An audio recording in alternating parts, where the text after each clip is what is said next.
নেতৃবৃন্দ যারা এখানে উপস্থিত হয়েছেন, আপনাদের সবার প্রতি ভালোবাসা।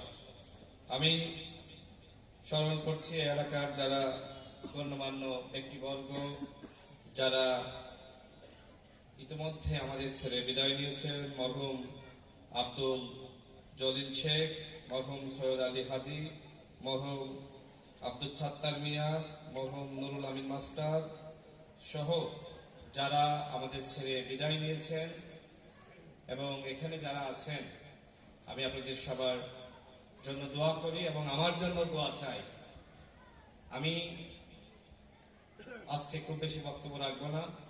যখন নির্বাচনী প্রচার প্রচারণা শুরু হবে, আবারও আপনাদের এই বাজারে আমি আসব এবং তখন রাজনৈতিক বক্তব্য রাখবো। আজকে আমাদের প্রিয় নেত্রী, দেশনেত্রী বেগম খালেদা জিয়ার জন্য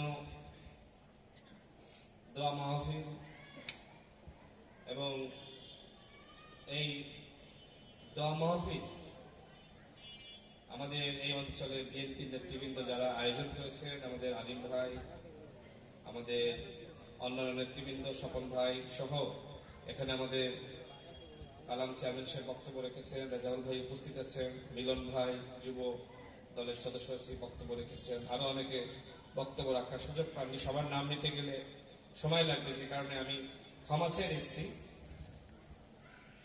আমাদের দেশের নেত্রী, তিনি সংগ্রামী ছিলেন, তিনি আপোষহীন ছিলেন, তিনি মানবতার নেত্রী ছিলেন, তিনি স্বাধীনতা সার্বভৌমত্বের প্রতীক ছিলেন, তিনি তারুণ্যের প্রতীক ছিলেন। আমি তার সাথে দুইবার সাক্ষাৎ করার সুযোগ পেয়েছি এবং সর্বশেষ সশস্ত্র বাহিনী দিবসে তিনি এসেছিলেন, সেখানে আমি তাকে সালাম দিয়েছিলাম। কিন্তু এই সালামই যে আসলে শেষ সালাম হবে, এই সাক্ষাতে যে শেষ সাক্ষাৎ হবে, সেটা তো আসলে আমরা কেউ বুঝি নাই।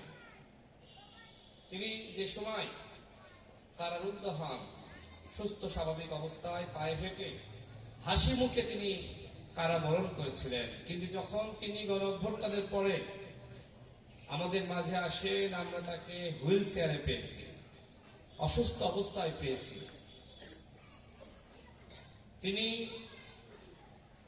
স্বাভাবিকভাবে মৃত্যুবরণ করেননি, তিনি হত্যাকাণ্ডের শিকার হয়েছেন। একজন সুস্থ স্বাভাবিক মানুষ এভাবে,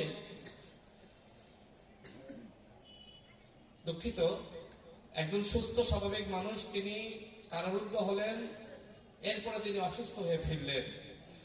তার সংগ্রামী জীবন সম্পর্কে এখানে যারা আছেন আপনারা সবাই জানেন। তিনি তার এরশাদ বিরোধী আন্দোলনে তার যে আপোষহীন ভূমিকা, সেই ভূমিকা আমরা সবাই জানি। তাকে কেন আপোষহীন বলা হয়? একজন গৃহবধূ, তিনি কিভাবে, তার ভিতরে নেতৃত্বের কি এমন গুণাবলী ছিল যে তিনি 3 বার প্রধানমন্ত্রী হলেন এবং বাংলাদেশের ইতিহাসে প্রথম নারী প্রধানমন্ত্রী। এবং তিনি যেভাবে আধিপত্যবাদ, আগ্রাসনের বিরুদ্ধে লড়াই করেছেন, তাকে দেশের মানুষ, আল্লাহ যেন তাকে জান্নাতবাসী করেন।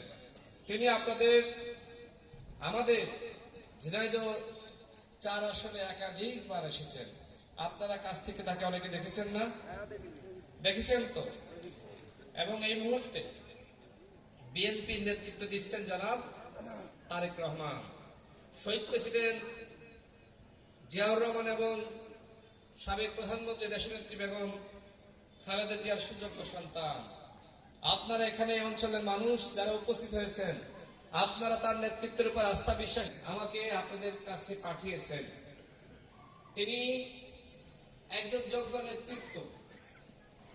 এইবার যেখানে যাদেরকে নমিনেশন দেওয়া হয়েছে সার্ভে করার মধ্য দিয়ে, আমি দৃঢ় বিশ্বাস করি আপনারা এখানে যারা আছেন, জনাব তারেক রহমানের নেতৃত্ব মেনে বিএনপিকে সংগঠিত করে আগামী দিনে যাতে বিএনপি এদেশের রাষ্ট্র পরিচালনায় যেতে পারে, এই জন্য আপনারা একতাবদ্ধ হয়ে কাজ করবেন ইনশাআল্লাহ। এখানে যারা আছেন আপনারা বলেন, আপনারা একতাবদ্ধ থাকবেন ইনশাআল্লাহ? জনাব তারেক রহমানের নেতৃত্ব মেনে একসাথে কাজ করবেন ইনশাআল্লাহ? করবেন তো ইনশাআল্লাহ? আমি দৃঢ় বিশ্বাস করি আপনারা তারেক রহমানের নেতৃত্বের বাইরে যাবেন না। বেন্টু ভাইয়ের কথা অনেকে বলেন, স্বপন ভাই বলেছেন এবং অন্যান্যরাও বলেছেন যারা বেন্টু ভাইয়ের সাথে রাজনীতি করেছেন। আমাকে তো আপনারা টেলিভিশন টকশোতে দেখেছেন, হয়তো কাছ থেকে দেখেননি, তাই না? টেলিভিশন টকশোতে দেখেন নাই? আমি আপনাদের অপরিচিত কেউ না, পরিচিত, কিন্তু হয়তো কাছ থেকে দেখা হয়নি, তাই না?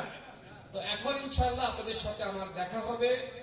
আমি অধিকাংশ ইউনিয়নে ইতিমধ্যে গিয়েছি এবং এইভাবে আপনাদের হয়ে আপনাদের সাথে নিয়ে ঝিনাইদহ 4 আসনের উন্নয়নে কাজ করতে চাই। আপনারা আমার পাশে থাকবেন তো ইনশাআল্লাহ?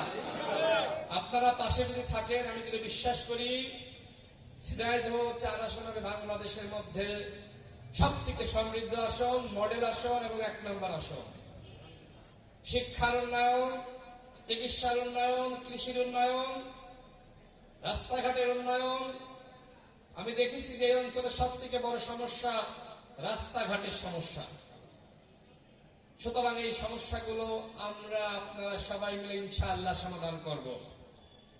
মাদকের প্রবলেম আছে, ইয়াবা, ফেন্সিডিল, গাঁজা, এগুলো বিভিন্ন জায়গায় ছড়িয়ে পড়েছে, এগুলো আমাদের বন্ধ করতে হবে। আমরা পারবো তো ইনশাআল্লাহ? দুর্নীতি, ঘুষ বন্ধ করতে হবে, চাঁদাবাজি বন্ধ করতে হবে, মাফিয়াতন্ত্র বন্ধ করতে হবে, গুন্ডামি মাস্তানি বন্ধ করতে হবে, সামাজিক সম্প্রীতির রাজনীতি, সামাজিক রাজনীতিকে আরো বেশি শক্তিশালী করতে হবে। সামাজিক কারণে কোনো হয়রানি, জুলুম, নির্যাতন চলতে পারে না। এর আগে অনেকে হয়তো অন্য দলের মিছিল মিটিং এ গিয়েছেন, যারা আওয়ামী লীগ করেছেন কিন্তু অন্যায় অপরাধ করেননি। আমি এতটুকু বলছি, তাদের সাথে কোনো জুলুম করা চলবে না। আগামী নির্বাচনে আপনারা ভোট দিবেন। যারা আওয়ামী লীগ করেছেন তারা কি এই দেশের মানুষ, দেশের বাইরের মানুষ? তারা এই দেশের মানুষ। সুতরাং আগামী ফেব্রুয়ারি মাসের 12 তারিখে নির্বাচন হবে, একই দিনে জাতীয় নির্বাচন এবং গণভোট। এই গণভোটে আপনারা হা ভোট দিবেন। বিএনপি সংগ্রামী মহাসচিব ইতিমধ্যে বলেছেন গণভোটে হা ভোট দেওয়ার জন্য, এবং জাতীয় নির্বাচন যাতে সুষ্ঠু হয়, অবাধ হয়, এই জন্য একসাথে আপনাদের একতাবদ্ধ হয়ে কাজ করতে হবে। আমি আওয়ামী লীগের যারা রয়েছে এই অঞ্চলের, আপনারা সবার কাছে মেসেজ পৌঁছে দিবেন, নির্বাচনের আগে গণগ্রেফতার চলবে না, নির্বাচনের আগে ব্যবসায়ীদের কাছ থেকে চাঁদাবাজি চলবে না, নির্বাচনের আগে কারোর গায়ে আঘাত করা চলবে না। ইতিমধ্যে আমি ওসিকে বলে দিয়েছি যে আপনি এই এলাকার মানুষের নিরাপত্তা প্রদানের কাজ করেন, এবং একই সাথে যারা এই অঞ্চলে হিন্দু, বৌদ্ধ, খ্রিস্টান ধর্মের মানুষ রয়েছেন, আমি তাদেরকে বলছি আপনারা এই অঞ্চলে শতভাগ নিরাপদে বসবাস করতে পারবেন। আপনাদের সাথে অতীতে কিছু ঘটনা ঘটেছে, আমি শুনেছি গণ অভ্যুত্থানের পরে কয়েকজন হিন্দু সম্প্রদায়ের ব্যবসায়ী তারা ভারতে চলে গেছে। আজকে তাদের কাছে আমার বার্তা যাবে কি জানি না, আমি তাদেরকে বলতে চাই আপনারা বাংলাদেশে ফিরে আসেন। আমি দেখতে চাই কোন বাপের বেটা আপনাদের গায়ে আঘাত করে। যারা হিন্দু সম্প্রদায় রয়েছে ব্যবসায়ীরা, ভয় পাবেন না, কোনো চাঁদাবাজি এই অঞ্চলে আর চলবে না, দুর্নীতি চলবে না, মাদক চলবে না, ঘুষ চলবে না। ঝিনাইদহ 4 আসন হবে বসবাসের জন্য সবথেকে নিরাপদ এলাকা ইনশাআল্লাহ। আর সেই জন্য আমার মঞ্চে আমার শ্রদ্ধেয় বড় ভাইরা যারা আছেন, এখানে যারা বসে আছেন, আপনারা যদি একতাবদ্ধ থাকেন, আমি দৃঢ় বিশ্বাস করি বিএনপিকে কেউ পরাজিত করতে পারবে না। কোন শক্তি নাই তারেক রহমানকে পরাজিত করতে পারে, কোন শক্তি নাই বেগম খালেদা জিয়ার আদর্শ, শহীদ প্রেসিডেন্ট জিয়াউর রহমানের আদর্শকে পরাজিত করতে পারে। আমরা দেখেছি অনেকে ব্যক্তিকে প্রাধান্য দিতে গিয়ে আজকে দলকে ভুলে যাচ্ছে। যদি প্রকৃতপক্ষে শহীদ প্রেসিডেন্ট জিয়াউর রহমানের আপনি সৈনিক হয়ে থাকেন, তাহলে আপনাকে মনে রাখতে হবে ব্যক্তির থেকে দল বড়, দলের থেকে দেশ বড়।